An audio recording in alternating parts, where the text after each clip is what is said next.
কেমনে কি ভাই, খেলতো ইংলিশ would play, আবার খেলতো ইংলিশ কেমনে হয় would have played, খেলতে পারতো ইংলিশটা could play, আবার খেলতে পারতো একই ইংলিশটাই হচ্ছে could have played। কিভাবে সম্ভব এটা একটু বুঝিয়ে আমাকে বলেন। দেখেন এই দেখেন এখানে কি বলছে খেয়াল করেন। হ্যাঁ, আমরা এখানে দেখি could have will, সরি এখানে will না would, হ্যাঁ এখানে ভুলে আমরা এখানে will লিখেছি, এটা হচ্ছে would হবে। হ্যাঁ, সো এটা এই দেখেন তামিম ভালো খেলতে পারতো তাই তাকে অধিনায়ক বানানো হয়েছিল। খেয়াল করেন, তামিম ভালো খেলতে পারতো মানে তার একটা খেলার মানে অ্যাবিলিটি ছিল, সে কাজটা করতে পারতো, তার মধ্যে ওইরকম সামর্থ্য ছিল। তো কোনো একটা কিছু অতীতকালে আমাদের অ্যাবিলিটি মানে সামর্থ্য ছিল অর্থাৎ আমরা খুড ইউজ করি। হ্যাঁ দেখেন Tamim could play, Tamim could play, Tamim খেলতে পারতো। Well, Tamim could play well, সে ভালো খেলতে পারতো তাই তাকে অধিনায়ক বানানো হয়েছিল। কি হবে এটা?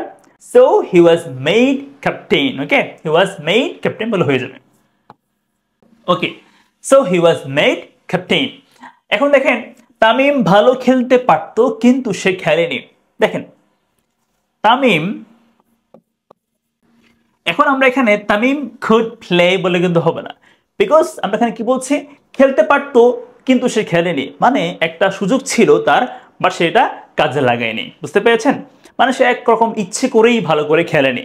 ঠিক আছে, তো এরকম করে খেলতে পারতো কিন্তু খেলেনি, এই অর্থে কিন্তু আপনি কুড হ্যাভ প্লেড বলতে হবে, মানে কুড হ্যাভ এর পরে ভার্ব 3 হবে। হ্যাঁ, তাহলে could have played, could have played, সে খেলতে পারতো বাট সে ইচ্ছে করে খেলেনি। বুঝতে পেরেছেন? তাহলে এখানে খেলতে পারতো হচ্ছে তার একটা অ্যাবিলিটি মিন করছে, একটা অতীতের একটা শক্তি সামর্থ্য, এই জন্য কুড প্লে বলেছি। বাট এখানে খেলতে পারতো কিন্তু খেলেনি, সুযোগ ছিল কিন্তু কাজে লাগায়নি। এখানে কুড হ্যাভ প্লেড মানে কুড হ্যাভ প্লাস ভার্ব 3 আপনাকে বলতে হবে।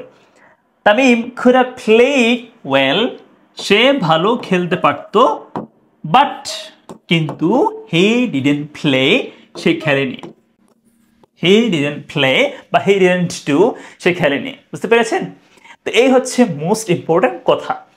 এখন দেখেন যদি আমি এখানে বলি যে তামিম ভালো খেলতো কিন্তু সে খেলেনি কারণ তার পায়ে একটা ব্যথা পেয়েছিল, মানে একটা কারণ ছিল, এটা তার জন্য পসিবল ছিল না, এটা তার মানে নিয়ন্ত্রণের বাইরে চলে গেছিল, তখন হচ্ছে এখানে আপনি উড হ্যাভ দিবেন, আপনি কুড হ্যাভ দিবেন না।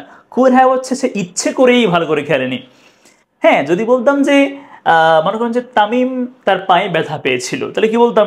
Tamim would have played well but he didn't play because he got a pain in his leg, পায়ে ব্যথা পেয়েছিল।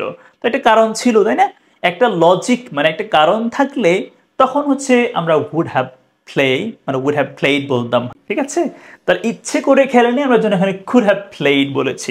এটা তার জন্য পসিবল ছিল বাট সে খেলেনি। যখন ইম্পসিবল হয় তখন হচ্ছে would have played হতো আর কি। হ্যাঁ, তো এই হচ্ছে ইম্পর্টেন্ট কথা।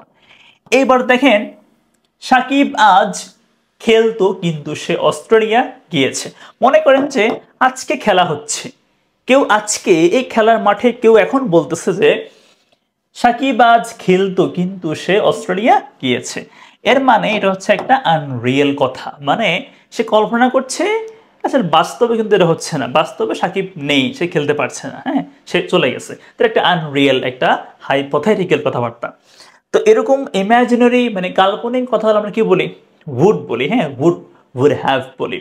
এখন যখন এটা হচ্ছে প্রেজেন্ট মানে বর্তমানকে মিন করে, যেহেতু সে এখনই বলছে খেলার মাঠে, এটা অবশ্যই বর্তমান, তাই না? সাকিব আজ খেলতো মানে সে এখন বলছে, বর্তমানে বলছে, এটা প্রেজেন্ট টেন্স। সাকিব আজ খেলতো কিন্তু সে অস্ট্রেলিয়া গিয়েছে। কি হবে বলুন তো এটা? Shakib would play, Shakib will play হচ্ছে রিয়েল হলে তখন হয়, এটা আনরিয়েল তো ওই জন্য would play বলছি। Shakib would play today, Shakib would play today, Shakib আজ খেলতো কিন্তু সে অস্ট্রেলিয়া গিয়েছে। কি হবে এটা? But he has gone to Australia. ঠিক আছে, এই হচ্ছে ইম্পর্টেন্ট কথা। এবার দেখেন সাকিব গতকাল খেলতো মানে গতকাল নিয়ে বলছে, অতীতকাল, এটা পাস্ট টাইম। সাকিব গতকাল খেলতো কিন্তু সে অস্ট্রেলিয়া গিয়েছিল, অতীতকাল। এখন কিন্তু আপনি would বলবেন না, বলতে হবে would have। এটাও কাল্পনিক, ইমাজিনারি, তো এটা অতীতকালের কাল্পনিক কথা, এটা হচ্ছে বর্তমান কালের কাল্পনিক কথা। দেখি হবে এখানে সাকিব would have। মনে রাখবেন যে would এর পরে ভার্ব 1 হয় play, হ্যাঁ, কিন্তু would have হলে ভার্ব 3 হবে, played হয়ে যাবে। বলছে গতকাল, তাহলে yesterday হবে, হ্যাঁ। বাট কিন্তু সে অস্ট্রেলিয়া গিয়েছিল, কি হবে? But he went to Australia হবে, এটা অতীতকালের জন্য পাস্ট ইনডেফিনিট টেন্স হবে, হি ওয়েন্ট টু অস্ট্রেলিয়া। ঠিক আছে, তো এখন ক্লিয়ার তো এটা। এখন একটা প্রশ্ন করি, প্রশ্ন হচ্ছে রুবেল, রুবেল ভালো খেলতো, রুবেল ভালো খেলতো, হ্যাঁ, রুবেল ভালো খেলতো মানে একটা অতীতের একটা নিয়মিত অভ্যাস ছিল, ভালো খেলতো। এখন এটা এখানে আপনি কি ইউজ করতে পারেন, এটা ইংলিশ কি হতে পারে, কমেন্ট করে আমাকে জানাবেন কেমন। ক্লাসটা ভালো লাগলে একটা লাইক দিবেন আর কমেন্টে ডান লিখবেন। যারা ক্লাস করতে খুবই ইচ্ছুক তারা হচ্ছে এই নম্বরে যোগাযোগ করবেন। থ্যাংকস ফর ওয়াচিং, আসসালামু আলাইকুম।